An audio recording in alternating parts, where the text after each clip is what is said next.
Hey everyone, it's QuickyBaby and welcome back to World of Tanks, and today I'm talking about why I believe vehicles like this one, the Object 279E, have no place inside ranked battles, and I would strongly recommend for wargaming to remove their participation inside what is meant to be the competitive version of the game, at least for a solo player. If you're playing Clan Wars, then you can band together with your friends. If you want to play some tank companies, then you can form some even just fairly random teams. But if you want to be a solo player and you really want to test yourself in World of Tanks, it really comes down to ranked battles. And I really feel that ranked battles have become a bit of a joke with wargaming's system. Now, I've talked about that before. I've made many suggestions about why I don't think the system is very good, and I don't think it's actually a true ranked format. But today I'm going to be focusing specifically on what has given me a little bit of hope, and that is that wargaming have actually acknowledged that they're unsure about what they want to do with ranked battles at the moment with regards to the participation of tanks like this. And I really want to give my opinion and to showcase some gameplay in the Object 279E from this season of Ranked to really hit home as to why these vehicles are completely detrimental for the success of the game mode, which I presume that wargaming really want to I expect they want their ranked battles to be successful and for something that players gear towards. Now, there's no doubt that wargaming very much push players up the tech tree, because if they push people up the tech tree, really you can't play tier 9 and tier 10 all that often, at least with the amount of credits that you need to be competitive inside ranked battles, or even in the random queue without a premium account. And so if players can become premium players and pay a monthly fee to have a premium account, then that's going to make wargaming revenue. And so ranked battles, I would question about what wargaming's idea is for them right now. Is it that they want to try and get people to play and do outrageous things, to have the best or absolutely every single advantage and to be able to achieve vehicles like this? Or alternatively, are they trying to get everybody to play ranked battles?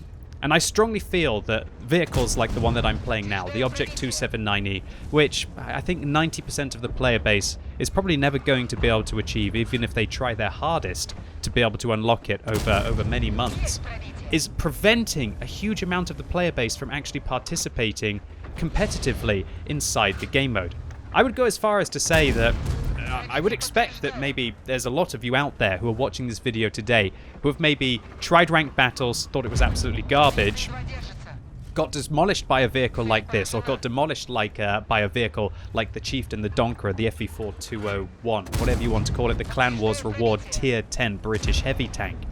And then basically said, well, I actually don't want to play this game mode, because how is it fair that an IS-7 like that, or an M48, has to fight against this tank? Look at what ammo the IS-7 was firing at me there. Does it make a difference? Heat round from the E100, heat round from the Gorilla, 4 premium rounds from the IS-7. There's no doubt that that player lost credits for playing this game, and they didn't even manage to stop my vehicle. This ST2 is making some very brave plays to be able to try and get the flank against the Object 279E. And one round does go in, ammo racking me, which will slow me down, but having pretty much just crushed this entire flank, sat out in front of vehicles that no tank should be able to safely sit out in front of and just risk absolutely no damage at all. And it's just, this game mode is meant to be competitive, right? There are limited spots for you to be able to get chevrons. The top 3 players on the winning team get 2 chevrons. The top player on the losing team gets 1 chevron. And you're having to compete with tanks like this for those chevron spots, i.e. the best players who are able to unlock the Object 279E, or the best, most social players who are able to participate in the Clan Wars and be able to get vehicles like the Chieftain, or even players who completed the first set of personal missions and who have got the Object 260, have an unfair advantage. And I really think that it's probably dissuading players from playing ranked battles in the first place. And so I thoroughly recommend to wargaming to strongly consider, at least just for one season, take a look to see what player response would be like if you were to prevent vehicles like this and vehicles like the Clan Wars reward tanks from participating inside ranked battles. There are still some great tanks inside the tech tree. WZ-111-5A, definitely a favourite. You could play the IS-7, you can play the Super Conqueror, you can play a variety of medium tanks that aren't the Object 907. And I really think that there would be more people playing ranked if that was the case, if people felt that the system was fairer, and there weren't just behemoths like the Object 279E, or incredible, versatile, fairly fast heavy tanks like the Chieftain just getting hull down on ridgelines and dominating the games. I would go as far as to say that you really have very little chance of being one of the top players inside ranked battles unless you have access to one of, or probably all of, the vehicles that we're talking about today. There's a reason why inside my video where I said that ranked battles are garbage, that the 90% of the players inside the top 30 were using multiple versions of these tanks in the most recent seasons to be able to achieve their status. It's very simple. The 279E, if you can't penetrate a tank frontally, then that's going to be very efficient, right? If you give it fairly good gun handling and also fairly good damage per minute to go along with it, well then it's pushing the tank into an impossible, overpowered situation. So I'd like to actually pose all of you out there a question. Would you, if you're a player who doesn't actively play ranked battles, give them a chance if you felt that only tech tree tanks at tier 10 could participate in those battles? Would you give it a go? If you would, then let me know in the comments. And specifically also give your feedback to Wargaming, as I'm going to show you later on in the battle is the reason why you should do that. Alright, so in this situation, it's still fairly even. I'm up to 6,600 damage, we've blocked 3,400 with 1,000 assistance, but I've still got to be careful. Unfortunately for that FV4005, he's about to get surrounded by multiple autoloaders, and when you've got a big old barn of a turret like you do in the tier 10 British turreted tank destroyer, you're not going to last very long against them. Luckily for me, it looks like he actually managed to do some damage against the Progetto, which should allow me to be able to claw our way back into this game. As it was, even on tanks before we shut down the 13105, now with the artillery behind me, I want to get out of harm's way. Just don't want to take any damage. When you're playing ranked, it's not like the random queue where sometimes you're willing to lose a few hit points to secure a kill. If you think that your allies can secure that kill, then let them and keep your hit points for later on. So the EBR is going to be making some pulsing attacks against me, but he pops up and he gets punished. Now the EBR is not so dangerous, especially against something like a Grilla, as his hit points have been reduced to a point where he is no longer able to take a hit from that vehicle. And that's really where autoloaders and light tanks are more dangerous, when they've got the hit points to be able to take the hit from the heavy tank or the high alpha damage vehicle, and then put multiple rounds or even the entire magazine into the enemy tanks. So a real unfortunate shot there. I fired just a little bit to the left, probably about maybe 5-6 pixels to the left there, and the shell goes even further higher and left, which means that I don't manage to finish off the EBR 105. So right now I want to get myself out of this flanking situation. I don't want the EBR to be able to engage me and the Progetto to take me from behind. What I want to do is be aggressive in this scenario. If you're outnumbered, it's up to you to be able to take your opponents out one by one, because the last thing that you want to get is flanked or in a pincer position. I'm expecting the Progetto or the Stridsvagn to be on my left, because seeing how they're not now, I'm thinking maybe the Progetto will be on my left now, and it's likely the Stridsvagn 103B has fallen all the way to the back of the map, which is why you see me looking out there. So now I see the Progetto is actually going after the T110E5, and I can take the attack against this full health tier 10 Swedish tank destroyer. Alright, so in this situation, what I want to do is just use the tractor in front of me to hide a shell from the Stridsvagn, who actually fires a high explosive round at me. I can fire directly at his gun and be able to damage his tank with my regular rounds, and I can also fire regular rounds against the guy's lower plate as well to be able to go right through. I've run out of armor-piercing rounds now, so we're going to be loading heat, but the heat will still be able to go through the lower plate, or it will even be able to go above the tank if I fire over the spaced armor protection. And there you go, full health tier 10 tank destroyer vanquished. And after the first shot, they really didn't stand a chance. And that's because as soon as you can get this tank into a position like this, where you're on a ridge line, and you can wedge your frontal hull up, and you're in a position like this, where they're aiming up at you, well, maybe not that they're actually out of the map and down below it. But my point is that if you can get above your opponents and angle your frontal lip up, then that will allow you to just have absolutely impervious armor inside this tank. It really is going to take a tier 10 tank destroyer like a Jagdpanzer E100 with their heat rounds to be able to contest the armor on this vehicle, or more often than not, people just hold down and fire high explosive rounds against this tank, which is just why it's been so absolutely dominant. Alright, so with the EBR 105 here, I'm entering the cap circle because he could enter the cap circle. If he enters the cap circle, then I'm going to have to get the support of the T110E5 and we will guarantee a win on the game.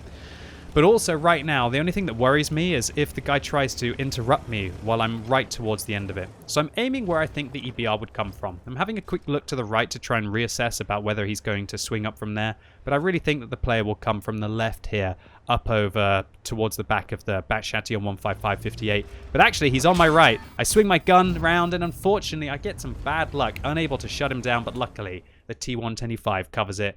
And while the EBR 105 resets the cap, let's be honest, he was just trying to fish for a little bit of extra damage and a little bit of reset points here, which he got to try and squeeze out those extra chevrons in this game.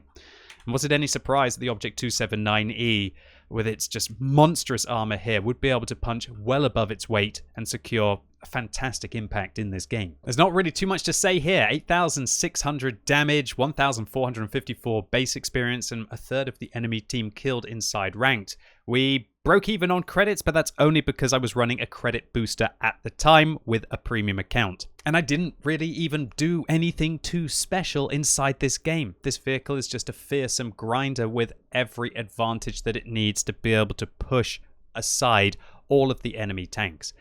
This was during my placement games. During the placement games, you're not playing against the better players. And so you actually see the variety of tanks on the enemy team. Vehicles like the ST2, the E100, the E4, the IS-7, the M48A5, the Leopard, and even the Grilla. Those are not tanks that you see as frequently once you reach the higher divisions. And there's a reason why you're not seeing these players and these tanks in the higher division. And that's because there are gatekeepers like the Object 279E and the FE 4201 that are just keeping these players and the tanks from actually competing inside a ranked battles game mode. I've been personally wanting only tech tree tanks inside ranked battles pretty much since its inception. And that's why I was thoroughly motivated to see that in recent news from Wargaming about ranked battles in 2020 and 2021, that they are considering the opinion that only researchable vehicles should be allowed inside ranked battles. Wargaming currently feel that right now they do not have a unanimous decision or an opinion on this issue. One of the possible solutions is to use the matchmaker for this purpose, but of course if you add a new rule to the matchmaker, say only Object 279Es can meet Object 279Es, then it's going to increase the queue times for many players. But that's not even really a solution, Wargaming, and that's because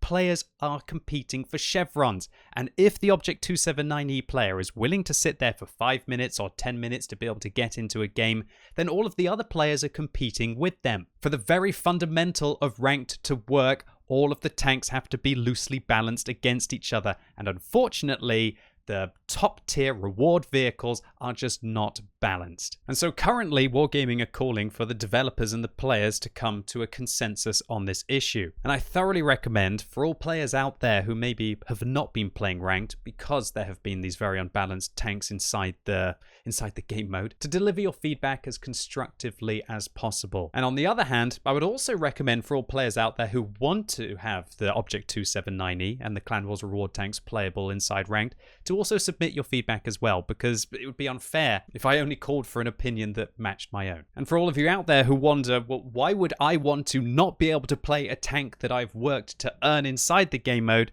It's because it really just doesn't mean anything anymore. Is it even really special if I can get gold or I can finish, I don't know, in the top few hundred players, if I did so because I've got a tank that is just way better than all of the other vehicles? My dream for ranked is that it's a place where you can go in and truly test yourself, not a place where you can go in and truly test which vehicles are just frankly overpowered. We already know that. It's not impressive, and at least in my opinion, I truly think that that age of ranked battles has run its course, and hopefully we're going to get something fresh in 2020 and 2021. Anyway, ladies and gents, boys and girls, that was it for today. Hopefully you enjoyed this one. If you did, give it a thumbs up, and if you hated it, give it a thumbs down. And if you're watching this video as it goes live on Sunday, yesterday was a very special day. It was my 5th year wedding anniversary with, of course, the one and only Tanya, right? And so today I want to do something special on Twitch. It's not just going to be a tech tree showcase. Today is going to be a marriage showcase. Okay, and I'm going to be playing platoons with Tanya for the first time in years inside World of Tanks. I'm going to be trying to showing her some of the ropes, as well as also playing some hilarious tanks. And so if you want to see us platoon up and maybe also learn a little bit more about the couple behind the camera, then come along right now on twitch.tv/QuickyBaby. It's going to be a treat. And so we're really looking forward to seeing all of you out there right now. And as always, thank you so much for watching. You've been epic, and hopefully I'll see you soon.